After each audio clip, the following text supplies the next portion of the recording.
president never did address the nation. No. Should he? Yes. And I know it might not feel like it to many Americans. We are a nation at war.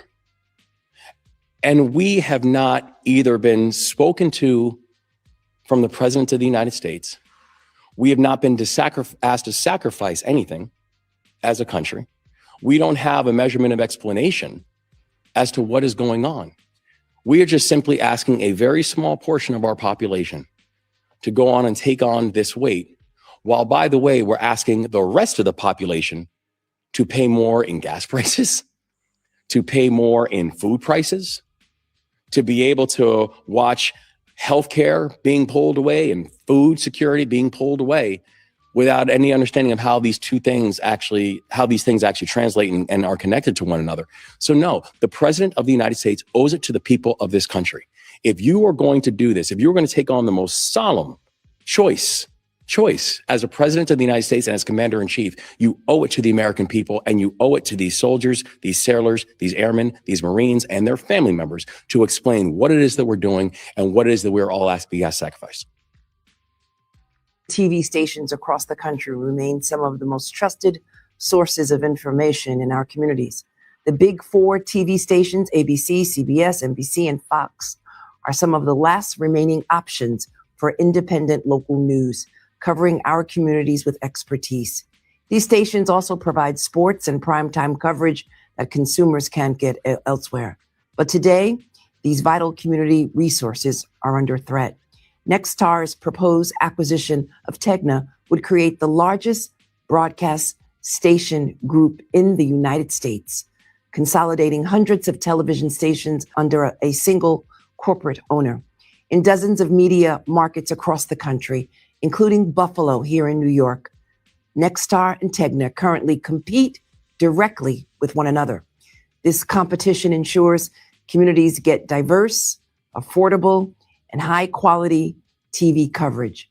But if this merger moves forward, cable prices will spike for families in New York and across the country. The lawsuit we're filing today seeks to block this consolidation, which will undermine competition, drive up prices for consumers, and weaken the local journalism that our communities depend upon. The law is clear. The Clayton Act is clear. Mergers that substantially reduce competition are illegal. Our coalition believes this proposed merger does exactly that, and we are asking the court to stop it before harm is done. Local TV station. Good morning and welcome to Black Press USA's morning show, where we bring you the headlines and the culture. And there you just heard two African Americans in leadership ringing the alarm. You had Wes Moore coming out of Maryland, talking about we are at war, don't get it twisted. And then, of course, the AG, Letitia James out of New York, where our co-host is checking in from Jineea Butler, who is a political strategist, and from Hip Hop Union. She was with us last month, and we are so grateful that you have joined us again this morning, Jineea. Thank you so much for having me, Niall, and thank you, Niall. It's Niall, but it's okay. Sorry. Niall, West Coast Niall. Thank you so much for having me, and thank you to the Black Press family. I'm so happy to be here. And yes, Miss Letitia James is Brooklyn, USA, and she represents so strong. But she was talking about some serious business about the merger of Tegna and Nexstar. Mm-hmm. And she talked about spikes in prices. But I think most important is that we might be headed towards state TV with a merger like this. Mm-hmm. Just knowing what happened a few months ago when they wanted to do something and Trump jumped in. It's slipping my mind what it was, but we are on the brink of state TV in this country. And so all of these things are happening. And that's why the King parades are just growing. I know back in June, they had 5 million. In October, they had 7 million. And this past Saturday, they are estimated 9 million Americans drove and came out and went into the streets to resist and to speak up and to send a message to Donald Trump and his administration. And that says so much about the country right now, to see everybody in the streets talking about no kings. And then, of course, you got silly Donald Trump over here talking about, oh, well, let me show you guys the picture of me as a king. And, you know, glad there are no kings because I'm still your president. And it's eerie. You know, it's an eerie thing. It's an eerie feeling when, you know, so many people feel that way, and then he's playing on words. And I don't know if you've seen like the blimp that was up there talking about, you know, not a king, but still your president and everything like that. So that was just like crazy. Yeah, it is. I just like the fact that you have a AG like Letitia James coming out front, but she's speaking on something that's a national conversation to be had. But of course, it's leadership out of New York, and then you have Wes Moore ringing the alarm as a governor, but he's ringing a national alarm that we are in a state of war, and it can't go unmissed that Donald Trump has not addressed the American people about it, that Congress has not approved it, and that all this shit is illegal. You know, what I mean? At the end of the day, he's not going to address it, and you have to look at the cabinet that he specifically picked of people that are kind of like, yes, man, yes, sir, you're the greatest, and I think that is part of the problem. And anybody who has all of those people around him that are not going to tell him the truth, we always know that's an appetite for disaster. And so that's what really unnerves me, is the people that are around him that are, you know, generally just telling him that he's the greatest thing going, you know, and keep on going and keep on pushing. And that's why we're getting a lot of these missteps and mistakes in this process as he gets older, right? You know, and as he gets older, we get more of a little Joe Biden feel and stuff, that who's operating what? Are you listening? Are you cognitive enough to do this job? 100%. And so I know that Black folks, you know, you didn't see a lot of them out at the No Kings protest because we're kind of still just like, we told you so. You know? But do you think that's it? Do you really think that's it? I mean, I'm exhausted. We are split. I feel like a lot of Black people are just over it. You know, y'all fix this shit, okay? I mean, we know what we need to do, but at the same time, I was at a wedding on Saturday, okay? I was celebrating Black love. Right. And a lot of people were doing a lot of things, you know, and I love the way we see Black people traveling. You know, Black people, we're reporting on certain things, but we're not really, you know, engaged in this fight. It's exhausting. It is exhausting. And then you have, you know, Black women like the Jasmine Crockett's, you know, like the Ayanna Presley's, who, shout out to her for who just moved some heavy lifting. And when we talk about working across the aisle and getting shit done, you know, she's able to move a bill about the Haitians and their deportation, you know, within Congress. And we'll talk a little bit more about that tomorrow. But when we talk about, you know, women and you know, doing heavy lifting, we're still doing it, and we're still supporting those Black women. But, you know, I don't know. Everybody looking at what the pivot, what's next? What's next for us? Well, I also think that because we're like the architects of the march, right? You know, that, you know, the march kind of comes from our storehouse, and, you know, and now that everybody else is using it for their cry for help, I think that we're kind of sitting back and be like you said, I told you so, but go ahead and use our techniques to get stuff done. And I think that we need to take an applause for that as well. I think you brought up some good. That's a great point. The chat is chatting. I love it. Let's bring up some of these comments before we get into our morning poll. The Stephanie Humphrey show says, great morning, Sister Nielle, Sister Jineea, and chat. David Youngblood is checking in. Big Cheese is here. Orange G is saying happy Monday. And after the Trump Crow era is gone, I want those same so-called Black celebrities to keep that same sellout energy. Snoop, Nelly, 50 Cent, Chili, Nick Cannon, and others. We're going to get into some of those celebrities you're talking about a little bit later in the show.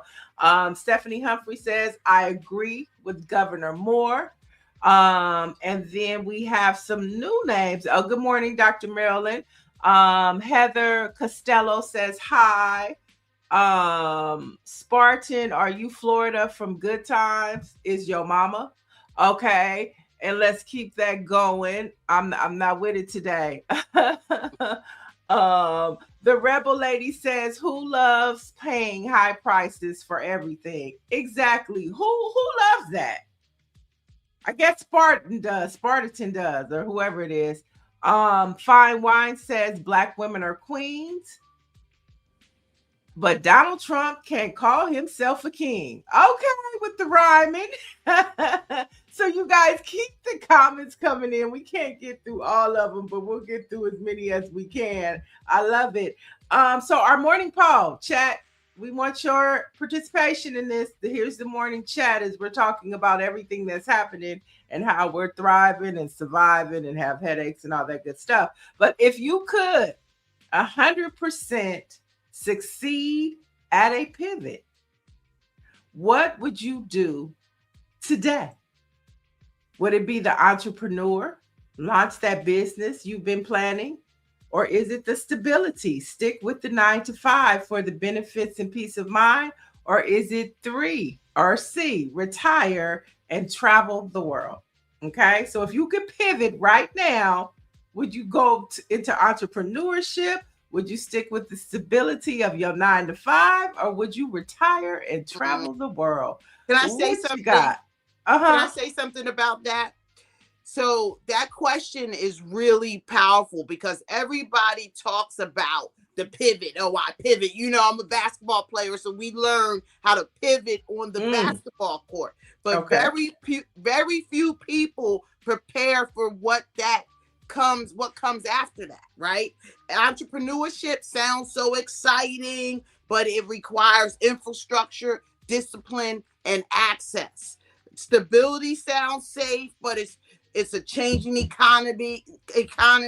Stability can sometimes be an illusion, right?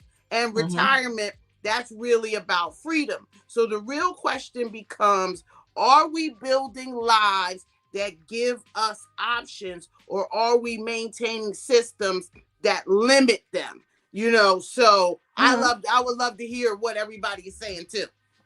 Well, I think I know I'm going with 3. Retire and travel. Okay.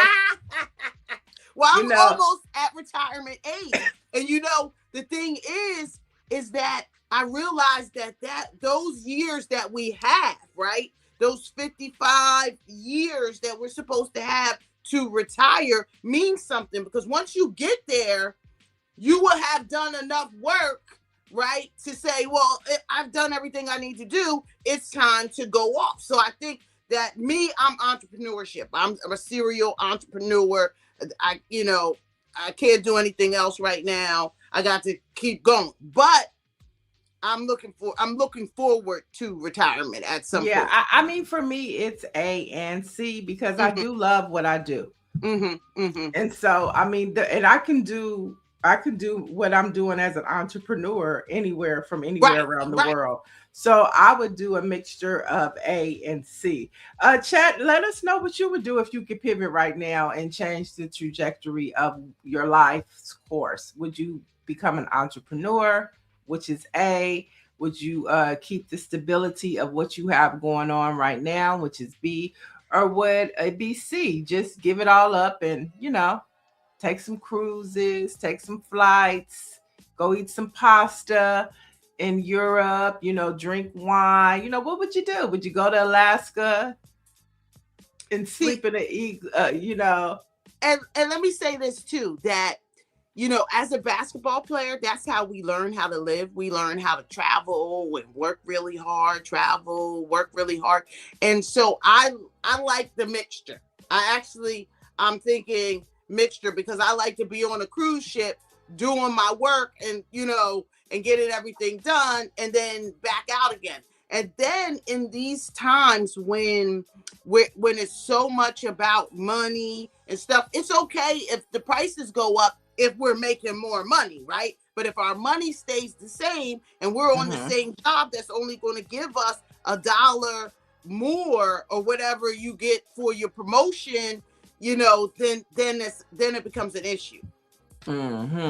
Stephanie Humphrey says, I have a small business now and 2 nonprofits that focus on wellness. I work on part-time. I would definitely retire and work on my wellness nonprofit full-time. So she's definitely a mixture of A and C, entrepreneurship and retire and travel. And I think that's where a lot of people are. That's why I love to see on social media when Black people travel and they share tidbits of their experiences. I just love it. Be free. Right. All right. Let's jump into these headlines. Some serious things are happening as we're scrolling on our timelines, and they might be missing the mark with what is happening with the state of our nation. And the USDA has cut 3 million land buying grants, further starving Black farmers. So John Boyd, president and founder of the National Black Farmers Association, called the Trump administration's latest anti-DEI cuts deplorable. And here's something that he said a few weeks ago. Take a look at Black this. people on your show, if you can afford a new Mercedes-Benz and Cadillac, you can afford 5 acres in the country. I want you to change your mentality. Yeah. Yes, that land, like my grandfather said, is transferable by deed of trust. If you give it to your son or your daughter, they have the ability to build a house on this, to raise a family on this land. Stop being renters and consumers and let's start being owners of our land, our own destiny. He who controls the land and controls the food controls the man.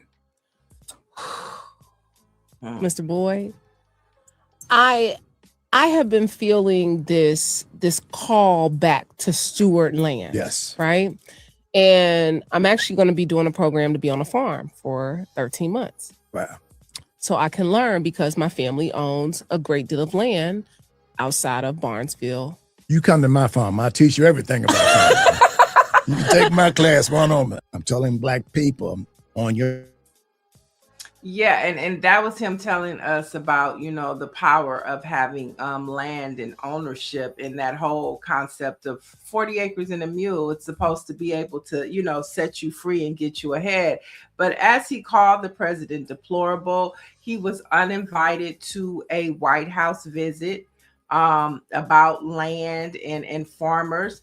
And the U.S. Department of Agriculture has canceled the remaining grants of the $300 million Biden-era program intended to provide technical support and help farmers buy land, a move that will further economically starve Black farmers amid the Trump administration's anti-DEI push.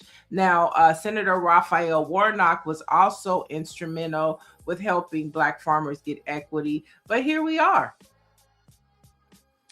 And it's a horrible position that we're in. And I'm so disappointed in the Trump administration. Remember, they were doing everything of getting the South African farmers. Oh, they're being pushed out and they sent them here and, everything like that. And then now they're trying to push us out. And again, this goes back to what I believe is the problem with this administration is the people that he hired to oversee it that seemingly have a real problem with Black folks in America, and they want their positioning back. We always have to look at population control too. We always have to look at they're becoming the minority, and this is part of the push to keep them ahead of the grain. And so I love what he's saying about the farmers. That's on my list now. as far as entrepreneurship and telling everybody, let's get those 5 acres and let's get some of these farmers and teach us all to farm. That's in the urban reset now. I'm on it. Yeah, I mean, in this whole concept of even what Mr. Boyd was talking about with getting land and ownership and the whole conversation of reparations, it's all connected.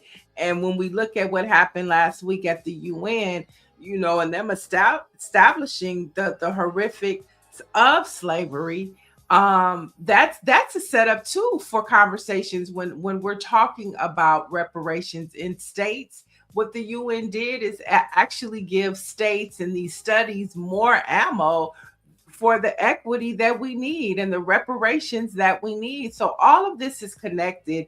And for whatever reason, the white man, talk about the white man, because that's who's controlling this government right now, the Klan, the Trump Klan administration. Okay, let's just talk. I mean, it is the truth. What they are doing to minorities from ICE, you know, all of the shit that they're doing is reminiscent of slavery.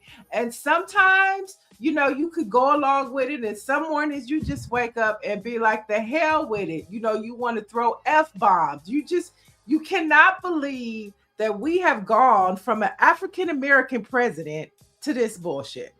Yeah, and you're right, because you know they have something called post-traumatic slave syndrome.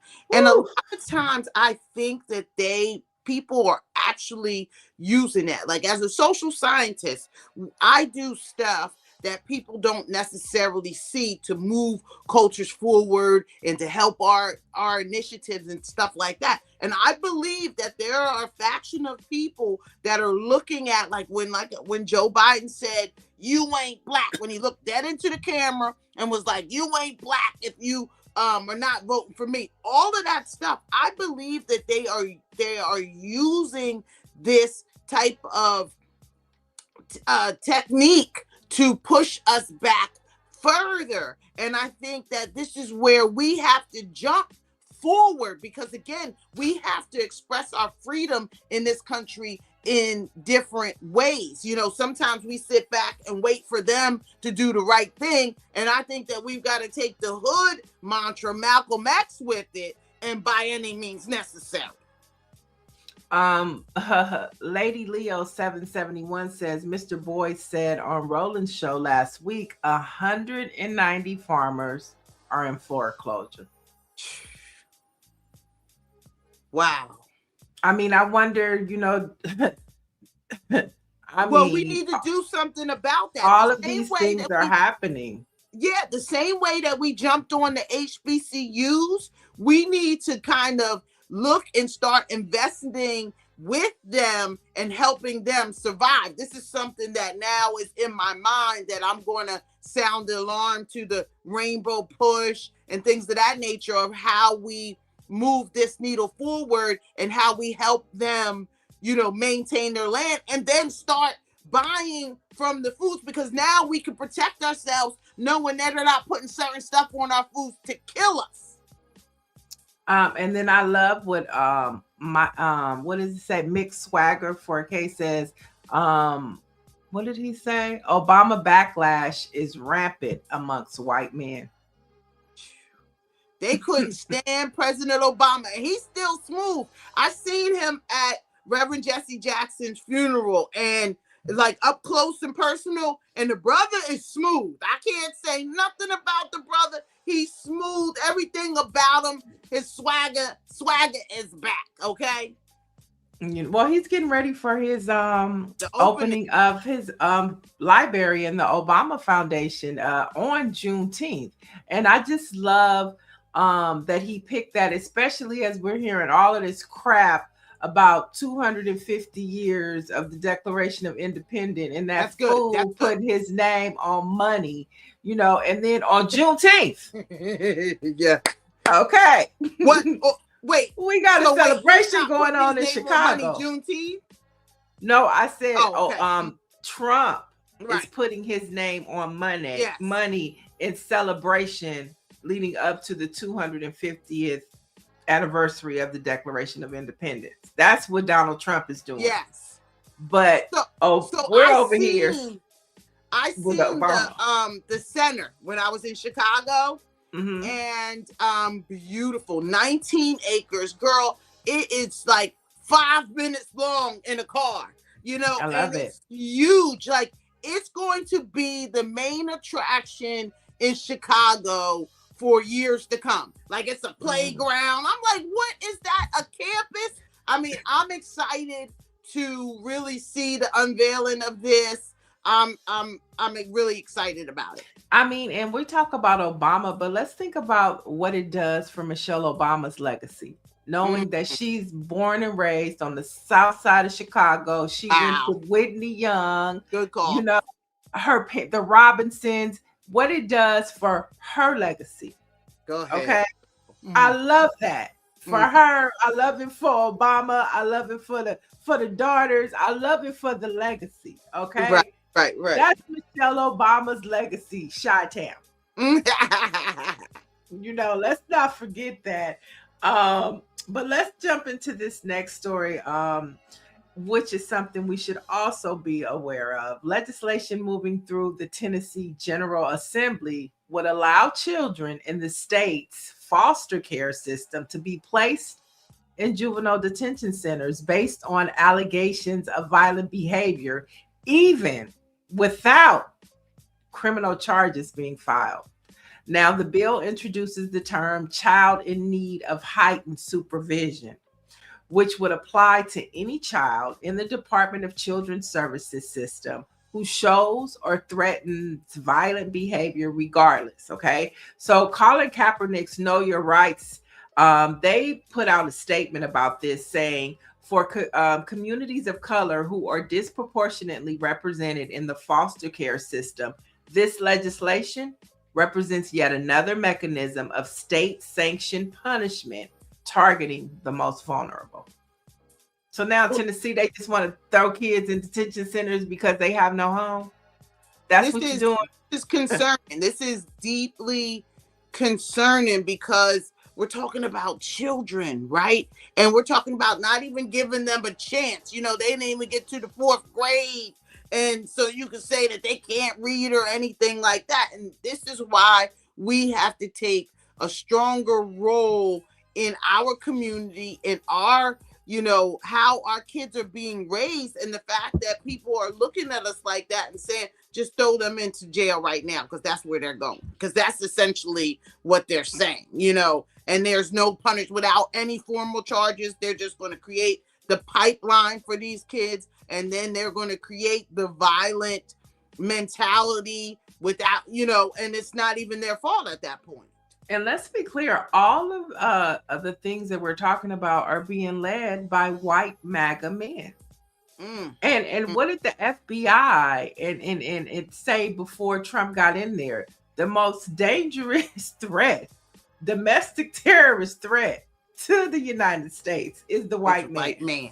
So for me, as a citizen, I feel like they're all in government. They're being elected.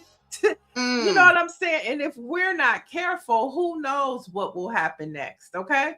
You know, that's right. We think that civil rights is so long ago.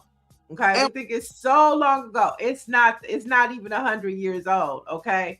And so if I could say that my grandmother, you know, was during the civil rights time, baby, y'all, we need to wake up. These white men ain't playing. They are not playing. Okay. They're doing it on a city level. They're doing it on the state level, and they're doing it on a federal level. Look at how Donald Trump, the white Republicans in Congress are idiots. Okay. Let's just say that they're idiots. Donald Trump trumped them. Okay. Now they held the line not to fund TSA. Donald Trump gets on and looks like the great white hope. Oh, I'm going to do an executive order to fund it, but it's still Congress that has to do it. So he made them look stupid. It's just the way that this country and the way that it's being allowed, all because of white men. I mean, what are we going to do, folks? Well, here's the thing. You know how we have the great exodus in New York, right? Of everybody moving down to Florida, and they're pushing Florida into a place where it's all what they want, right? Because they're all there. They can vote in who they want.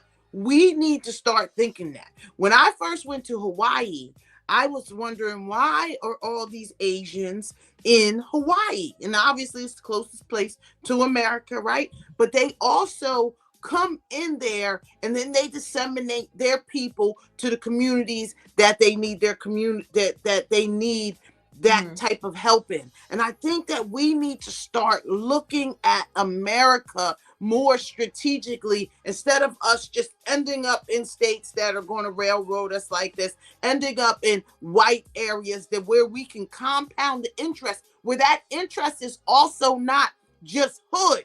That interest is strategic, and that we're making money, and we kind of recreate that Underground Railroad sense again, that we're going to safe spaces where we can build our own and where we can be strong politically as well. I love that. I love that. Orange G says you have to give it up to Trump.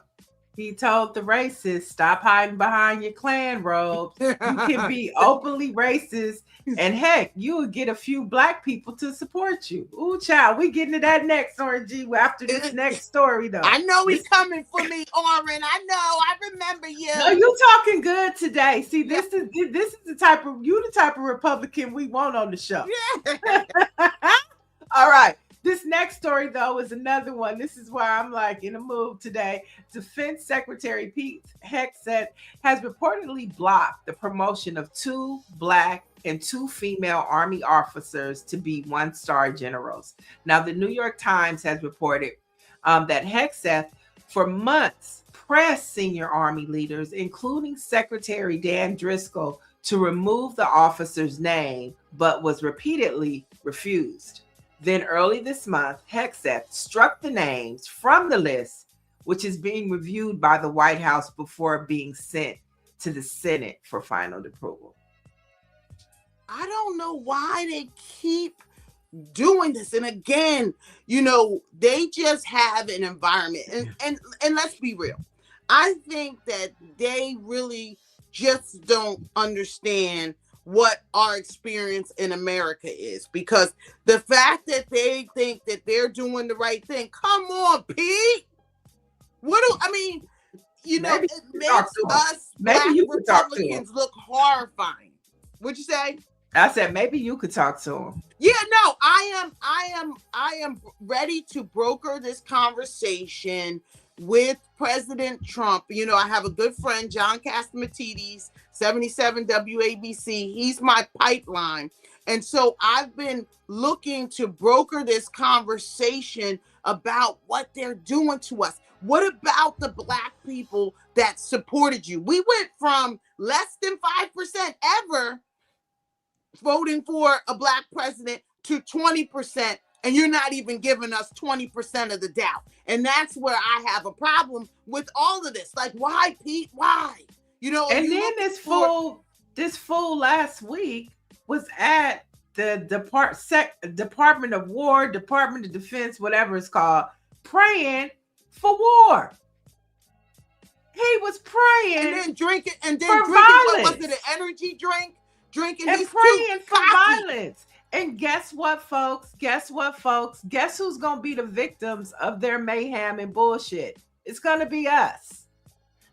Just this morning, somebody was reporting that Iran was talking about they are going to start attacking colleges.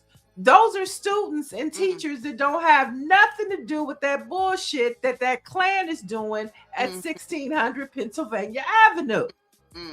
So these are things that we have to start paying attention to, that we are going to be the victims of their chaos. They don't care about white po people either. Sorry to let y'all know. They don't give a damn about you. That's why you're paying $10 for eggs. That ain't just Black people. Ain't Black people paying $10 for eggs. It's the white poor people too.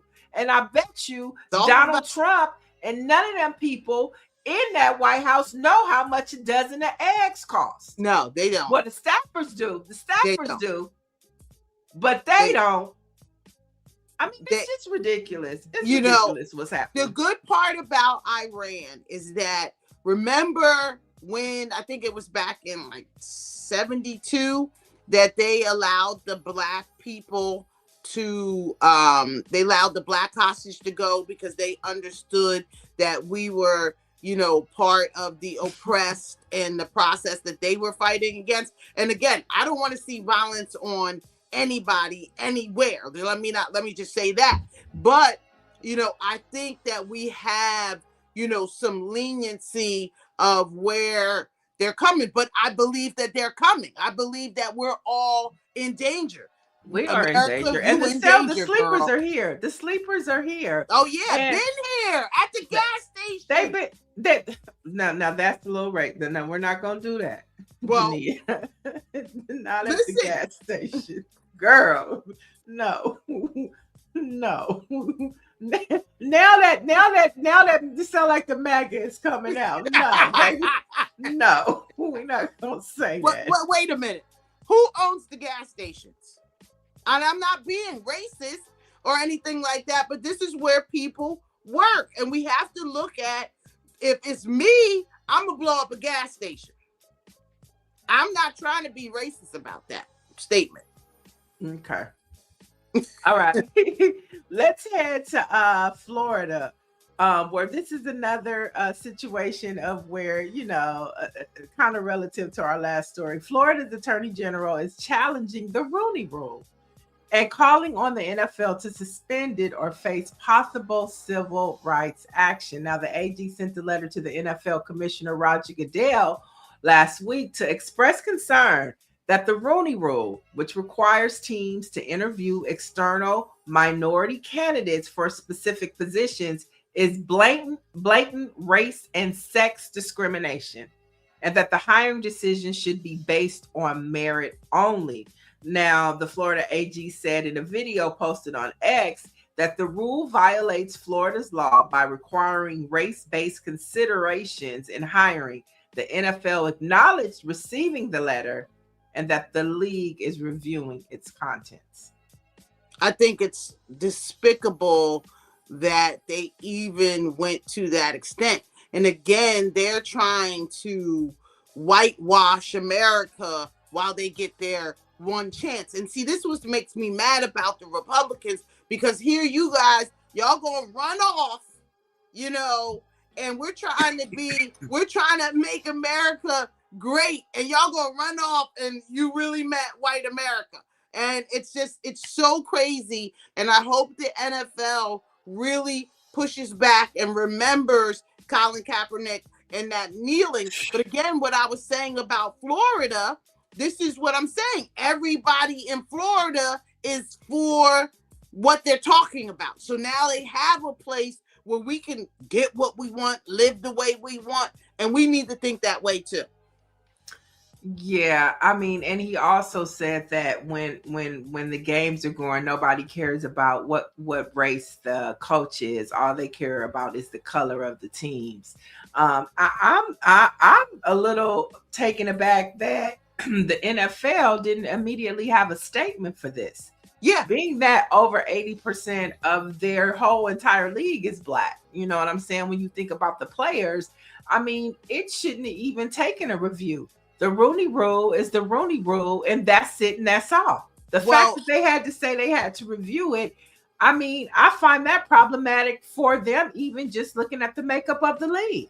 But when you look at, again, the concentration of what they're doing, they have 3 major sports teams in Florida, and that's major money for the NFL. Remember, you always have to follow that money. So now they're saying, well, we're talking about a boycott over here. So they want to act like they're going to take it seriously. And I hope Roger Goodell doesn't put the NFL in this kind of jeopardy, because I love football, but I actually sat out with Colin Kaepernick and can do that again. And it's just so horrible that white folks believe that if they go by merit, that they're choosing people by merit. That's the problem. If we thought you were going to do it by merit, we would leave you alone. But we know that soon as you get the helm, we see what you're going to do.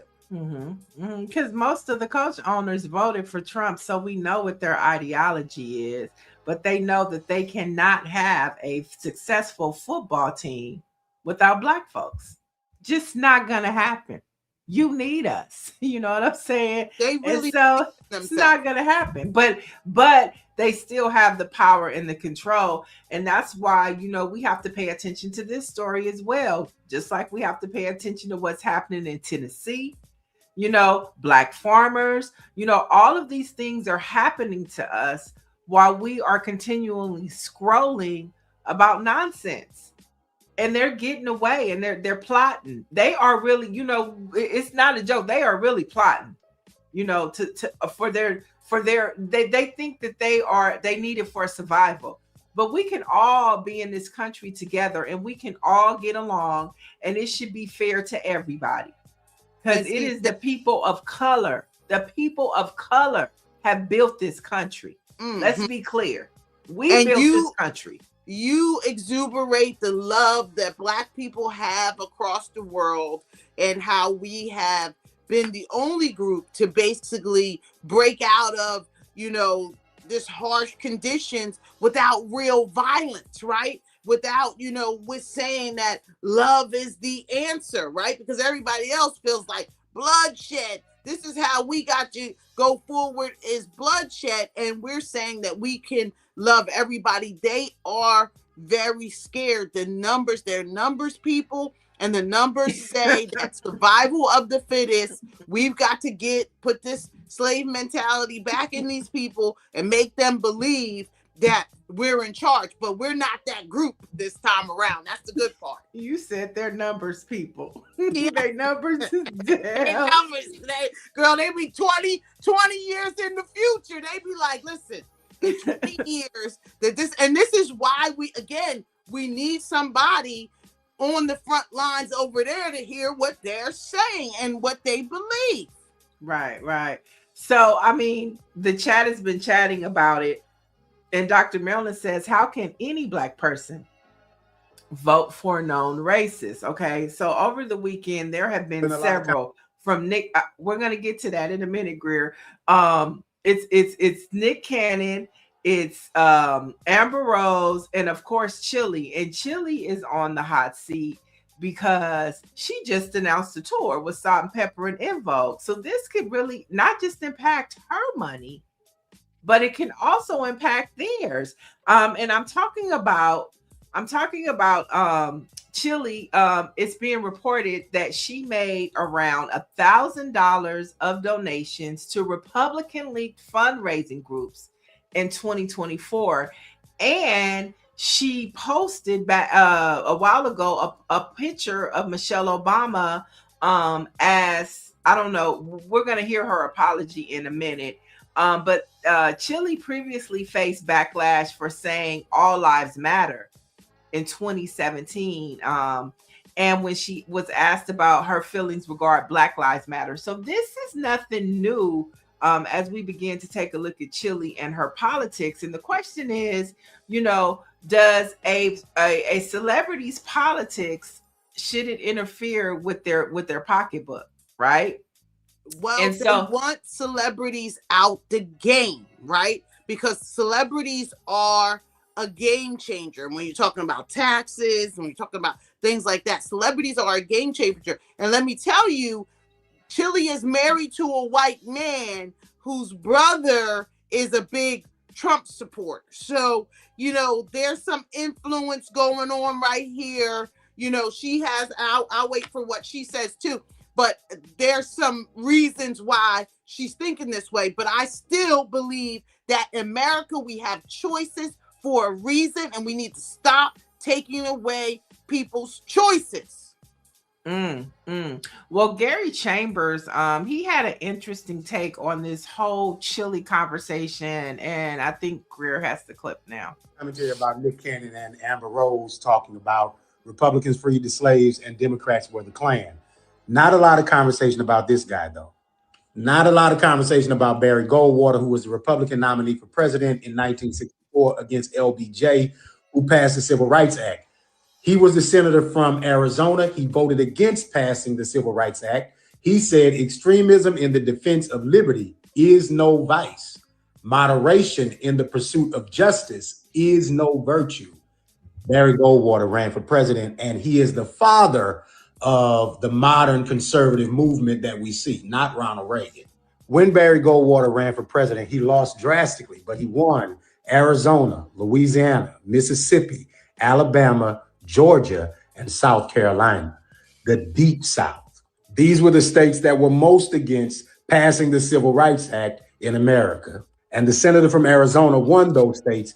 And as a result, he birthed the modern far-right movement that we see today. As a matter of fact, Ronald Reagan endorsed him in 1964 when he ran for president, because Ronald Reagan was at the start of his political career. Reagan gave a speech in support of Goldwater in 1964, and Reagan's political career was gaining momentum. 2 decades later, he would shake up the political establishment by pursuing Goldwater-like hawkish policies. So if you're not talking about the 1964 election as well, where these 5 states in the Deep South, which we know fought the hardest against the Civil Rights Act passing, as well as this West Coast state, Arizona, then you haven't done enough homework and don't know enough about politics in our history. These things are quite easy to find too, how Barry Goldwater brought the far right center stage in the 1964 presidential race. We listen to too many of our entertainers and athletes. All right. We are our advocates and our scholars. And if you're not willing to sit down with the advocates and the scholars, you should, and leave it to those who are really trying to help Black folks advance in this system called America. If you've got 2 functioning brain cells, there's no way you can overlook the total picture. So, singularly, you repost the Michelle Obama post with her looking like a man. Fine. We can explain that away. Okay, taken singularly. The campaign contributions, even though they're in the teens, you say you didn't read the fine print. Maybe you didn't. If we take that singularly. But then there is the people who you follow on and so I want to go back before we get into responding to that. Aquarius says Chili is dumb, and Chili also didn't like being called chocolate. She said she's caramel. And so well, I can't defend her. Historically, Black Americans were denied the right to vote even after slavery ended, right? Through laws, intimidation, and systematic tariffs. This is a fact. It wasn't until the Voting Rights Act of 1965 that those rights were fully enforced. And while the early Republican Party played a key role in abolishing slavery and advancing Reconstruction policies, political systems, and party dynamics have evolved significantly over time. Now, we always say that don't forget about our history. And I think that we need to say that too. And I think that we get caught as African Americans believing that there's only one way for us. Just like Goldwater changed it, that it can be changed again. And we can be those change agents. You know me, I believe we need allies on both sides of the spectrum. And I believe that we need to focus and center ourselves on what we need to do versus what other people are needing to do, and stop saying to people, oh, we're monolithic and we only have one right in this country, and that's to be a Democrat. And that's my problem. Yeah, I know that we keep talking about and flirting with the third party, but I think it's time. And I wish that some group of people or some have the boldness to really make that happen.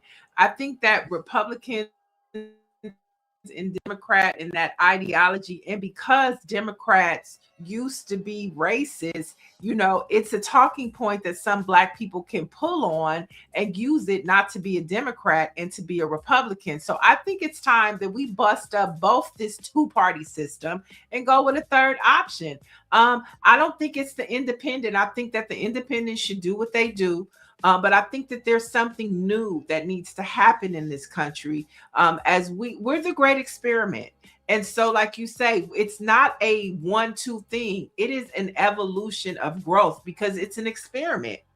And so we need another party in this country, and we need it sooner than later.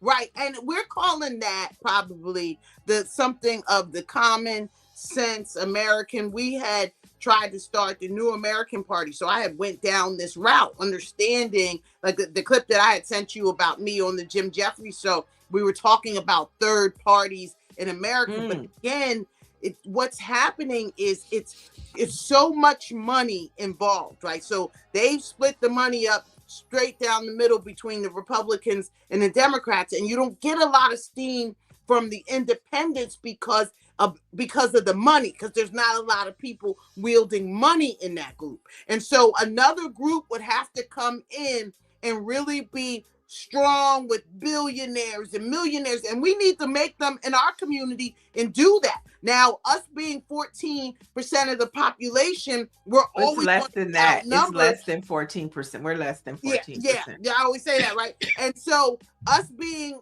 that group that's dwindling, we have to get other people involved. But again, we've been talking about common sense Americans, and I think that's where a lot of us lay without racial pieces, because I don't want you to say either that Democrats are, they used to be racist. There's some still nooks and crannies in there that are Democrats. Oh, most definitely.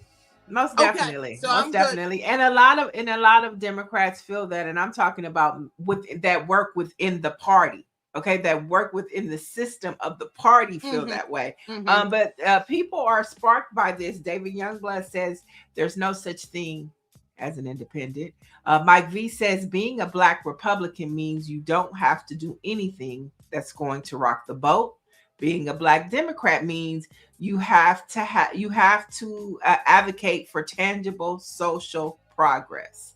And then Stephanie Humphrey's channel says, I seriously thought someone would introduce a third party after Trump won in 2024, but it didn't happen. And then David Youngblood jumped back in and says there's only two groups, have and have-nots. Facts. But in history, it's always been the have-nots that decided that we've had enough and we want to topple the haves, but then it changes itself and they become haves, and then they get too, big with their britches and go over again. So that's a historical point, Youngblood. I want to go back to Chile, and I want to show she has heard the people. Okay, so she jumped on social media over the weekend to explain herself about the Michelle Obama repost. Take a look at this. Hey guys, I wanted to come on here to address a few things that's circulating on the internet that's very concerning to me. Let me say this first. I have the utmost respect and admiration for Michelle Obama, and I would never say or do anything that is disrespectful to her or to any woman. I would never do that. And I had no clue that this repost had happened until I started getting phone calls and text messages from everybody. And I immediately went to my page to see what was going on. Now, mind you, I'm not very computer savvy, so I'm looking for this repost button. And I see that all of these buttons are very, very close to each other. And clearly I was scrolling and my thumb hit the repost button. Ooh, again, I had no clue that something like this happened until I got all the calls. But of course, okay, hey guys, that's enough. We've heard enough. She wants to be clear, girl. Bye. The buttons was too close to each other. Listen, I mean, just own it. Yes, I'm totally there with you. And the thing is that she shouldn't feel like she has to come up with something like that. But the brutality of the community And the fact that she's on the tour, she about to make a couple of dollars. She about to get booed off the stage, and all the rest of the women are about to beat her up. My finger slipped, and I didn't even realize it. And and it shouldn't have to be that way. And that we have to stop doing that, because there was a time in this country where we could not choose. Now we're taking the right to choose away from ourselves. Well, I think the issue is, like I say, there was a time when we could be Black Republicans, okay? But since Donald Trump, he has made a clear distinction between Republicans of the past and MAGAs of today. Okay, clear distinction. And that distinction is take the hoods off. The Klan is back, and we don't have to wear the hood. Somebody said it in the chat. So I think that's the distinction. It's not about, she should be able to be a Republican and this and that. We're past that now, Jineea. We're past that. Republican Party represents MAGA. MAGA represents white supremacy. MAGA represents the Klan. That's it. White nationalism. No, you can't. That's it, and that's all. I understand what you're saying, right? I clearly understand what you're saying. But that's just like the Tea Party came in, and the Tea Party was a faction of the Republican Party. It did not represent all of the Republican Party. So you can't just mesh everybody together because you're in your feelings. Politics is not emotional, and we have to stop getting emotional and start getting smart. That's not emotional. That is facts. That even when the Tea Party came, you still had Republicans. You still had conservative Republicans. Now they have taken. Oh, look at Mike Johnson. Mike Johnson does not move. He does not move unless Donald Trump tells him to. That's why Donald Trump made his ass look stupid when he said that Donald Trump said, I'm going to fund TSA. That should have been Mike Johnson's job to fund TSA. Right. MAGA, white supremacy, white nationalists, and the Klan have taken over the Republican Party. So anybody affiliated with that means that you are in agreement with the Klan. No, that is not true. That is not a point that you can make. I get where you're coming from. I get your feeling. I get your understanding. But that's not politics. And that's not how politics works. And we've got to stop trying to make it work for us because we're upset with how they're moving. We still have to forge a way. Keep hope alive. David Youngblood says, Jineea, there is no reason for Black people to vote for the current administration or the current iteration of the Republican Party. 100%. And I'm not saying that we should, but as a Republican, that doesn't mean that I should denounce my Republicanism because I don't believe in what the Democrats are doing to us. I don't believe in the manipulation that the Democrats are doing. So because I'm having a bad day over here with the Republicans, jump ship and don't keep fighting for us. Nah, I'm going to fight for us. So Michael W. 2416 says, what Jineea is missing is MAGA has, for the time being, taken over the GOP, and MAGA is an extension of the Tea Party. What? Listen, I'm hearing you, but we still need an extension of the Black community in there that is strong and fighting too. Now we're very small in numbers, but I play basketball. You got to play both sides of the floor. It doesn't make sense without it. You have to balance the floor and able to work a good program. Well, I'm glad that you are a part of the show now, so you can tell us how that's going. Because I really want you to get it. I'm really glad you want to work this out with them, and you keep us posted with how that's going to go for you. And this is what Reverend Jackson used to say to me. Well, you go do it then. Since you think that there's a way for it to be done, you go do it. Now, I I've made small things, but you know what? Let me tell you, Youngblood and everybody, what the real problem is on the inside.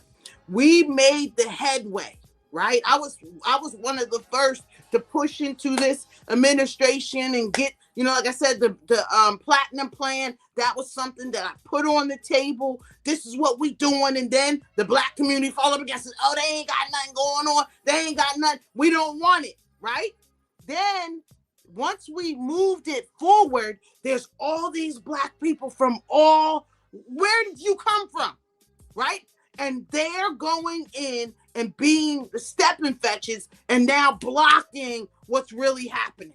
And that's what's happening to us. And we've got to stop doing that for the job, for a lifetime, and realize that we have to carry the torch forevermore. I think the last time I was on the show, we were talking about continuing to carry the torch. And, you know, so I got to fight this group of people that's in the way. It's crazy. Well, like I said, I'm glad you're going to keep us posted on how that's going with the Klan. Yeah. You let us know. So Gary Chambers was expanding the conversation that also evolved with this Nick Cannon and Amber Rose. But I don't know if you guys missed it, but while chatting with Amber Rose, Nick Cannon said he F's with Trump. He made the comments on a recent episode of his show, Big Drive, where he called the Democratic Party the party of the KKK. And Rose claimed that Democrats don't care about Black people, don't care about people of color, and the Republicans do. Cannon replied, I agree with you 100%. See, I believe that you can't, like Amber, she's all the way in, and she's running around hobnobbing. So they show you love, right? They show you good love. You, the one person. Now we need for them to show the community love. And Nick, I'm wondering, where he's coming from with this. Right. But again, great point. Where is he coming from with this? What? Where's he coming from? You just made a great point. Where is he coming from with this? Yeah, I think that he was just, again, our history says that, right? But to say that, and a lot of people love Trump's gangster piece, right? Trump is a gangster. We've always been fixated with the gangsters in our community. But what we need him to do, and what we need people like Amber Rose and Nick Cannon who have those platforms, is saying, Trump, you need to get this correct, though. We might like your antics, but you're not doing the right thing when it comes to the Black community. And that's where we have to cut the fat and trim everything else off that they're saying, because if you're not speaking truth to power, then you're not doing anything. You're not helping us by saying that. All right, girl. I'm gonna weigh in this before we leave. I want to say, I think what this has revealed, this moment that we're in, what it's revealed about a lot of celebrities, specifically Black celebrities I'm speaking about, they don't know shit about politics. They don't know shit about history, and they are, most of them, many of them, if they don't have a situation that they're needing to get out of, like we know that Amber Rose had a situation, right? And Nikki had a situation, that they're just kind of going with, I think they're out of touch. They're out of touch with their community, right? And they have no knowledge of their own history. They have no knowledge of American history, and they don't really know what to say about this moment. Mm-hmm. And I think that's what this moment, what we're hearing, what we're seeing. Lizzo said it. Y'all gonna see a lot of people. I agree 100,000%. They don't know. They have no idea, what they're supporting. Nothing.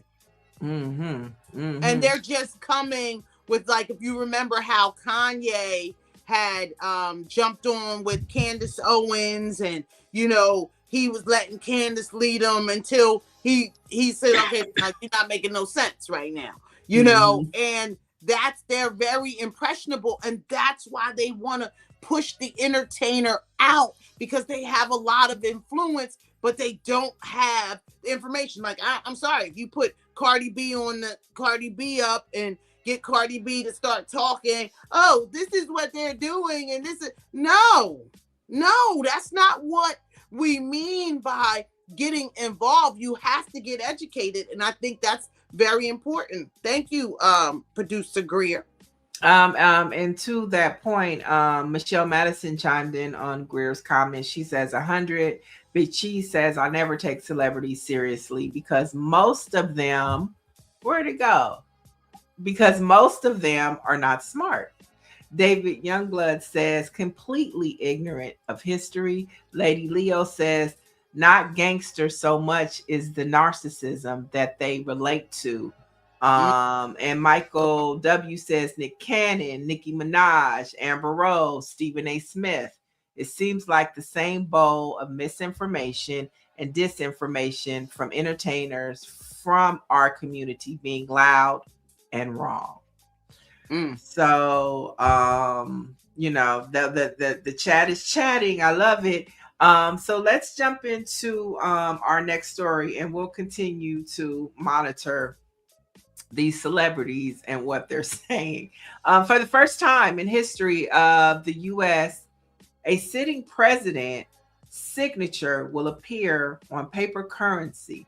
Now, the March announcement from the Treasury Department said Trump's signature will go on the bills in celebration of the country's 250th anniversary, making a historic move as paper currency is known for carrying the Treasurer Secretary and the Treasurer's signature alone since it was first printed in 1861. But Treasury Secretary Scott Bessent doesn't seem to mind sharing. He says the president's mark on history as the architect of America's golden age economic revival is undeniable.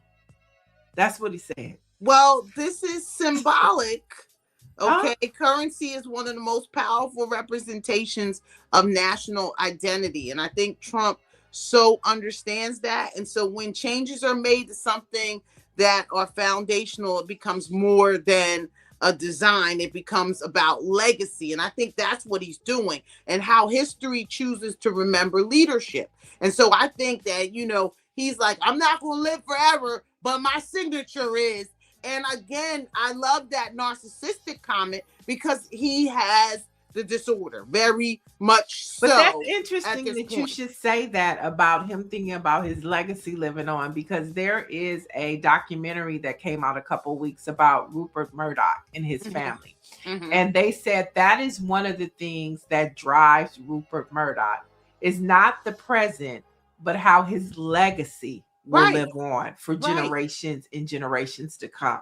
And so when you bring that point up, I guess that's a something that the wealthy and the billionaires think about. It's not just about this moment, but how your legacy and what you have established for your family will live on from generations to generation.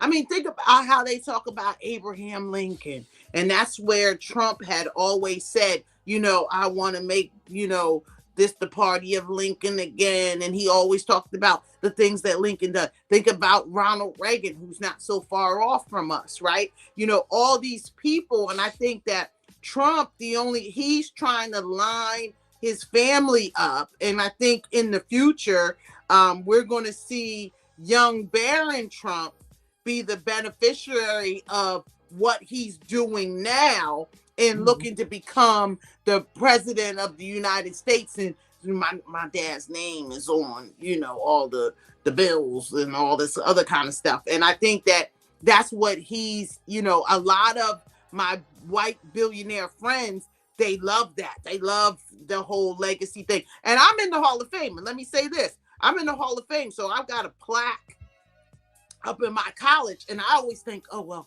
my grandkids, they're going to be able to go and look and see my face. So I see it. So maybe it gets more crazy as you know, as you go up this ladder.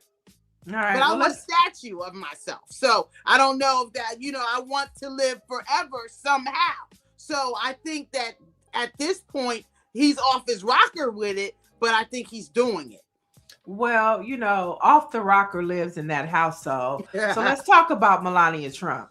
Yes. Who has Melania Trump has a new political partner, and it's an AI robot that she wants us, the American people, to use as a form to change public schools. But The View got a hold of this, and take a look what Sonny had to say about Melania and her robot.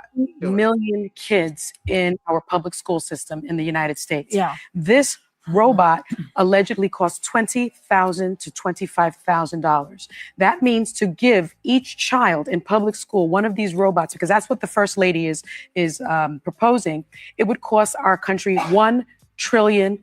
Okay. The other thing that I think is very important about this particular, which is what the teachers aren't even close to that teachers amount. can't even get a $20,000 raise. Yeah. But what's even more important is that Future AI, the maker of this company, is being sued by the former employee who was responsible for the safety of those robots. The employee alleges that Figure AI's robots are strong enough to fracture a human skull and possess a force 20 times stronger than the pain threshold. Now, how is that robot in a kid's home going to be safe for that child? Now, of course, Figure AI is denying it, but this robot not only is not a human and can't provide comfort, but it also can harm a child. Well, It's what that would strong. Melania say about that? Melania didn't say anything. There are 50. Okay, so there you have it. And of course, Melania introduced the robot educator at a White House event last week titled Fostering the Future Together. Now, let's be clear and pay attention what's happening, because we've been talking about for the past few weeks how they are dismantling the Department of Education, and they have given student loans to the Treasury Department. I think Human Health and Services has K through 12. Other agencies within the government has higher education. So the Department of Education is pretty much dismantled. And then you have Melania Trump coming out with these robots. And guess what? All of these are tech companies that are friends with Trump, and they're having these White House meetings that we don't know about because they don't tell us anymore who's going in and out of the White House. Remember, Trump got rid of that a long time ago. So don't take this casually to not think about this could be the future of how they look at education for us. Well, technology and education is definitely inevitable. It's going to happen. The question is not whether AI will be used, but how it will be used. Will it enhance learning or replace critical thinking? And more importantly, who controls the technology and who benefits from its implementation? Because education shapes the future workforce. Now, I saw that robot come out. Did it have a name? I guess I missed the name, but she was talking and going and acting like she was all had the nice voice on and stuff like that. We're in trouble. But again, we need to get ahead of this. We need to start thinking about these AI centers, these data centers, and how we get to teach our children and get in control of what our children are being taught, who is teaching them, right? Who's programming that AI? Because one of these robots is going to come out. You talk about that ruler from back in the day. Okay, this one's going to crack you upside your head and you're done. So we have to get ahead of this and stop letting them tell us what they're going to do with our kids in education and start figuring out how we're going to educate our kids. So we'll continue to update you on the direction of the United States education system, because it's all relative, from the dismantling of the Department of Education to Melania Trump pushing AI robots to now teach our children. All right, let's head to one more story. Tyler Perry has given TSA workers $250,000 worth of Visa gift cards. This was after he tried to make the donation to TSA. They told him he couldn't, so he delivered it via gift cards. So he gave these gift cards to employees at Atlanta's Hartsfield-Jackson Airport. And this comes as, of course, Trump signed an order declaring an unprecedented emergency situation to reroute federal funds for TSA staff. So they're supposed to be paid today. They're supposed to get their back pay and be paid today. So we will be monitoring to see if that happens, or if just Trump was just talking. So we'll see and we'll monitor it. But shout out to Tyler Perry. Yeah. For stepping up. There were a lot. Now, everybody couldn't give $250,000, but there were a lot of good-hearted Americans who put things in boxes and that tried to support the TSA workers as best they could while they were under such a hardship to do their job and not be paid. Now, that's what you call serving the American people. So much applause to the TSA workers that kept our airports functioning under a dysfunctional government. Right. And again, both sides. I don't agree with that action on both sides. I believe that somebody in Congress in Congress needs to push a new law that says that they don't get paid if the government shuts down, because how are they getting paid and stopping other people from getting paid, and they're going to sit on and hold the line while other people are not getting paid and they're still getting paid going on vacations and things of that nature. This is a powerful example of leadership and action from Tyler Perry. When systems fail, individuals stepping up can make the immediate impact. And I appreciate it coming from Tyler, but it also raises a bigger question. Why are essential workers in positions where they need that kind of support? They're essential workers, essential. We should celebrate generously, but we should also examine the systems that make it necessary. So I think that somebody, and this is why I wanted to go into Congress, because I was just going to be sitting there writing bills. Oh no, we got to do this and we got to do that, and not worried about the longevity of the job and worry about what we need to do and stop being selfish to the American people who they're supposed to serve. Yeah, and I think this is a total contrast of you looking at, Chili and the Amber Roses and the Nick Cannons, and they're sitting there talking. But, Tyler Perry, here he is. He's not, either way, it's about the people. Mm-hmm. What are you doing for the people? So I think last story, since we have you, we're down to the final 8. I'm talking about March Madness. Have you been watching? Have you been watching? Of course. So what were some of your takeaways? There were some nail biters the other day. So you got the women, right? Did you see tonight is the game with South Carolina tonight going, and I forget who they're playing. I hope it's not UConn. UConn is already in. Yeah. So UConn has already been in there. Let me see if I have UCLA made it yesterday. I saw that. UCLA made it. Yeah, and I think LSU. Let me see who. No, LSU is out. LSU is out. Okay, LSU so hold on. Out. Have it. UConn is in. UCLA is in. Mm-hmm. They beat Notre Dame. UConn beat Notre Dame.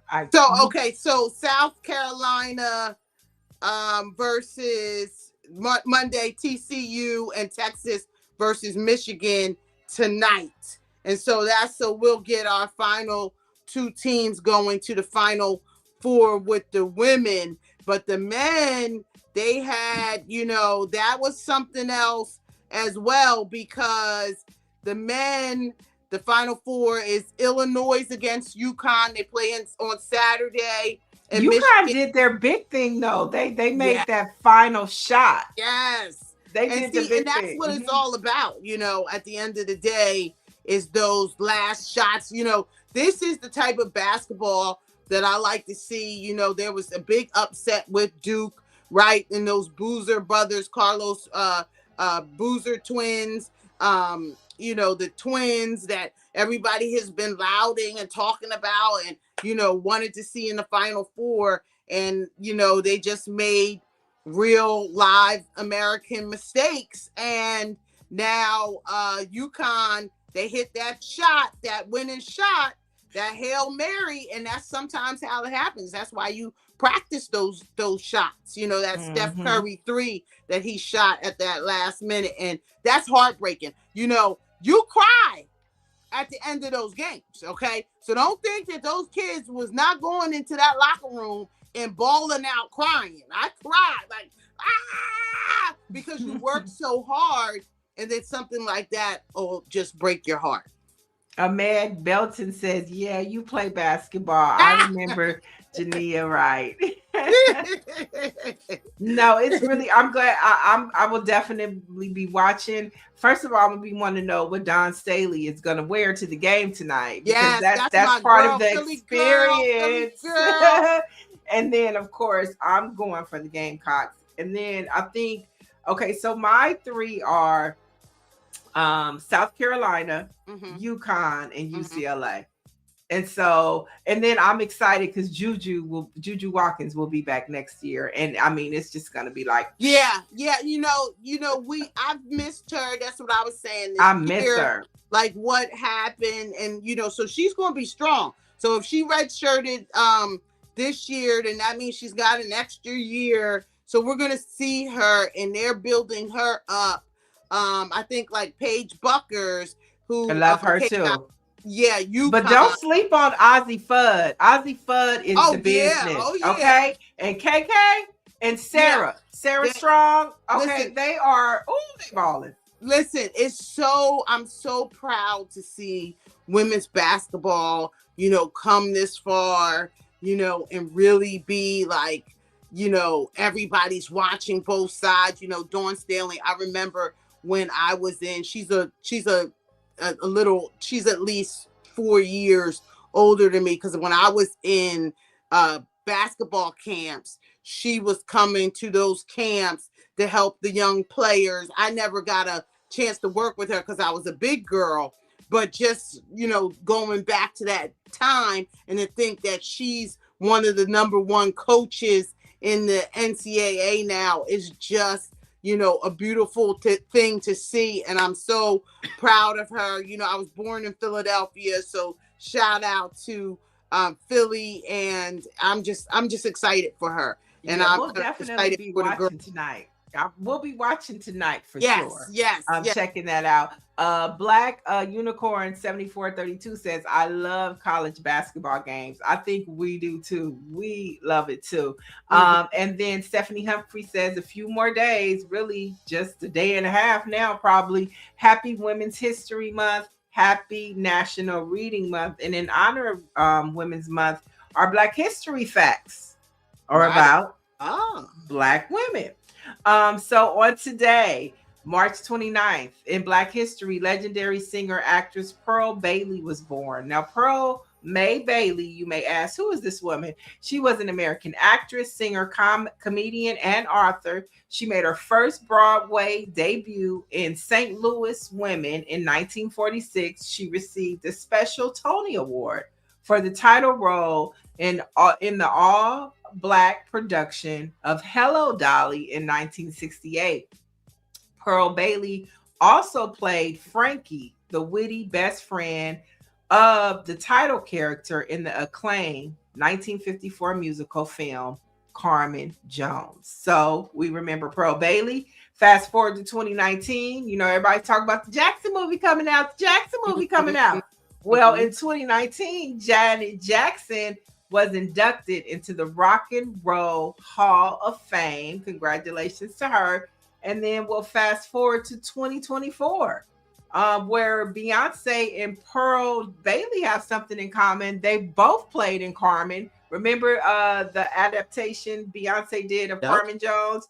Well, that's something they have in common. But on this day in 2024, Beyonce released her 8th studio album, the country-themed Cowboy Carter, and it went on to win Grammys. It pissed country people off to where they had to create a whole different category at the Grammys because Beyonce made history. So that's Women's History Month for us today. Happy Women's History Month to you, Janine, before the month closes. You too. I appreciate you so much. great woman, great powerful woman here. Keep following this. You awesome too. show, And we hope that you'll come back. We like having you on the show. You know I'm on. You know this is family. Anytime you want me, anytime you need me. So I'm gonna put you on the spot. Are you coming back next Monday? You know it. Listen, I'm set in my place. I can't wait to see y'all. Thank you for having me back again. You know I'm on. And we have to, I don't know if you talked about the Drewski stuff and the Jay-Z, but we'll talk about that. You know, I guess we do talk about it. We do, but we'll bring it. So I know you want to talk about it. So now that you know, send me your topic so we can get prepared for next Monday. So Jineea will be back next Monday. Dr. Michael Davis will be back tomorrow. And in between time, if you want to know what's happening in Black America, you know what to do. Go to blackpressusa.com. We'll talk to you tomorrow. Peace out.